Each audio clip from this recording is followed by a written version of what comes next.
Hey everyone, J-Ro here, back with another Final Fantasy VII Ever Crisis video, and today I am bringing you a Basement 99 clear of the Midgar Falls Cetra Tower using a non-limited team. Alright, so before we get into it, if you could please go ahead and hit that subscribe button and click that notification bell so you can be notified when I post new videos. Alright, so this battle I'm doing because of a commenter. They requested it and here it is. I decided I wanted to do it, so let's go ahead and jump in. So first thing is first, as always, let's check out the high wind. I am well aware that a newer player's high wind is not going to be the same as mine. I am a day one high wind. I am a day one player. Of course, that means also I'm a day one high wind player too, and my high wind is almost 100% OB'd. I'm missing maybe 3 collections total. So, you know, your stats are not going to be my stats here, but use what you have. All right. So clicking over to the abilities so you can see those real quick. All right. So before we get into the builds, let's find out how we need to build by looking at the enemy info. Alright, so we are fighting Specimen H0512 Eidos. Eidos is weak against ice, resistant to fire and water. There are no recommended sigils. Immunities are poison, darkness, silent, stun, fatigue, fog, magic attack down, magic defense down. It grants self physical attack up and subsequently uses many physical attacks. Inflicts fire resist down and darkness with oil sludge, and calls for allies with materialize. Ice element physical attacks and fire resist are effective against this enemy. Alright, so for materialize, what that does is it will spawn in 2 guard hounds who are both ice weak. Alright, so, and also when it comes to the oil sludge, the fire resist down, and darkness, the fire resist down will be 1 tier every time he casts it. It will never be removed. It will stay there until he either defeats us or we defeat him. Alright, so as with all the levels of the Cetra Tower, there are status effects or battle effects. So the enemy HP has an additional 150%, and our summon gauge is negative 90%. Then also our weapon ability potency is an additional 30%, and why I don't know, but fire potency is 100%.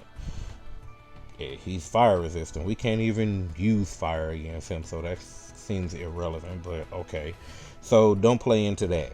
But anyway, all right, so how am I going to combat this enemy? Well, let's go ahead and hop in and take a look at our healer that I'm bringing for this. I am bringing Matt. I am using his gear voucher costume, the elite uniform, giving us heal and physical defense. I'm also running Centipede. This gives the R abilities boost heal, buff debuff extension. This is our heal for this battle, also giving us physical defense up mid tier, maximum high, because Eidos does mainly physical attacks. Alright, next up I am bringing the Bramble Spine. The Bramble Spine allows us to do physical attack up on 1 ally to high. Alright, and gives Matt the R abilities boost heal and magic defense. Then for his ultimate weapon, you don't have to have the ultimate weapons. I'm just bringing them really for the extra R abilities, but it would be good if you have them to have for the R abilities and actually to be able to use the abilities if needed. So the R abilities boost heal and magic defense. All right, as you can see, I equipped 1 single materia to him, and it is a lower stat magic attack, HP, physical defense, magic defense materia, but it is something that is required for this battle. Esuna Darkness. This will remove the darkness ability from your characters. You're gonna have to cast it 1 at a time. It's 3 ATB, but it will remove the darkness, which is gonna prevent your allies from doing physical ability damage. Alright. So let's go ahead and take a look at sub equips. For the sub equips, I put on the junk collar for physical defense and fire resistance. The Stalwart Integrity for boost HP, buff debuff extension. And the Max Ray for physical defense and crit potency. Alright, so with this, max R abilities come out to be boost HP level 4, physical defense level 5, heal level 10, fire resist level 3, buff debuff extension level 5. And of course, I am bringing his gigantic shield limit break. Alright. So let's go over to our secondary DPS and other support. We have Zach here. We have him running his Valiant suit, which is his gear voucher costume, giving him attack and physical defense. In the main hand, we're running the Pressure Ridge, giving him the ability to do ice physical damage and also ice resist down, giving him the R abilities, physical attack and ice potency. Then in his second hand, we're bringing the Cutlass. Cutlass will, at OB6 or and beyond, will allow you to do physical defense high tier down on the enemy. And then for the R abilities, you get R physical defense and ability potency. Alright, and like I said before, if you can, bring the ultimate weapon for ability purposes. It gives you the R ability, ability potency, and magic defense. Then next up on sub equips, I do have our free weapon from the 1.5 year anniversary with the Umbral Blade, giving us our abilities HP, physical ability potency. Then I have Mad Minute for HP, physical ability potency. And I have the Buster Sword Origin for physical defense and HP. Alright, as far as these materials go on that, mine are set for defensive purposes, but you want to aim for physical attack and physical defense if you can. As you can see, mine are not. These are some of my lower tier ones, just so I can scale down to try to relate a little bit to newer players here. All right. Then of course, because we cannot use our summons here really, we're gonna use his limit break / combo. All right. So with this, Zach's R abilities come out to be boost HP level 6, physical attack level 7, physical defense level 5, attack level 2, ice potency level 5, ability potency level 6, and physical ability potency level 6. Alright, with his stats come out to be HP 18.7k, physical attack 6.8k, physical defense 208. Alright, and now let's go hop over to Tifa. For Tifa, we have her running her Metal Foot outfit, which is her gear voucher outfit for attack and physical defense R abilities. In the main hand, we have the Holy Flame Glove. This is her physical ice DPS weapon. Of course, all my main hand weapons are branded for increased damage. I forgot to mention that with Zach. But the R abilities are boost physical attack and ice potency. If you do have a ice Arcanum or her New Year outfit, go ahead and wear those for this battle. Okay. But like I said, I'm not wearing outfits and Arcanums, just so this is a build that you can kind of copy and be able to try to mimic as much as you can to get the clear. Alright. Going down to her sub weapons, we're looking at leather gloves. This provides us with physical attack down high, also giving her the R abilities boost physical defense. Then if you have it, use your ultimate leather gloves for the R abilities ability potency. And if you can, use it for the get tornado shot. But if you have the premium heart, use it instead. It's definitely better. Alright, going for the sub equips, we are running the Ceremonial Sword Z for physical attack, physical ability potency. We're running the Type 90 Longsword for physical attack, physical defense, and physical ability potency. And we're running an enemy launcher for boost attack and physical ability potency. For the materials, use your best physical attack and physical defense materials. That way you can get as much as you can out of them. As you can see, this one is a HP physical defense and this one is a HP physical attack. Alright, so with this, Tifa's R abilities come out to be boost physical attack level 7, physical defense level 6, attack level 3, ice potency level 5, ability potency level 3, and physical ability potency level 7. And we are using the somersault limit break. And with all of this, her stats come out to be HP 11.4k, physical attack 7.6k, physical defense 226. Alright, so before we hop in, I am well aware that all of my weapons are OB10. I am sorry that I cannot reduce the OB level so I can make this a little bit more relatable for people, but use this as a blueprint to kind of get your builds down. You know, try to match your physical attack the best way that you possibly can. Match your physical defense the best way that you possibly can. And I'm sure you will be able to achieve victory.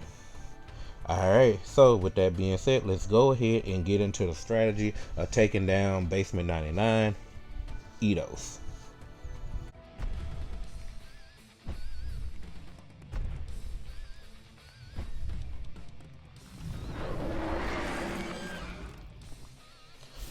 Alright, so for starters, we're going to lower his physical attack with Omni Strike. Go over to Matt and use Stalwart Bravery, boosting Tifa's physical attack. Then go over to Zack using Destructive Swipe to do physical defense down. And switch to defense so you don't take as much damage from Aura Sludge. This does lower our fire resist down and gives us darkness. So going back over to Matt, make sure you use Asuna on either Zack or Tifa as soon as you can, so they can begin doing damage to Eidos.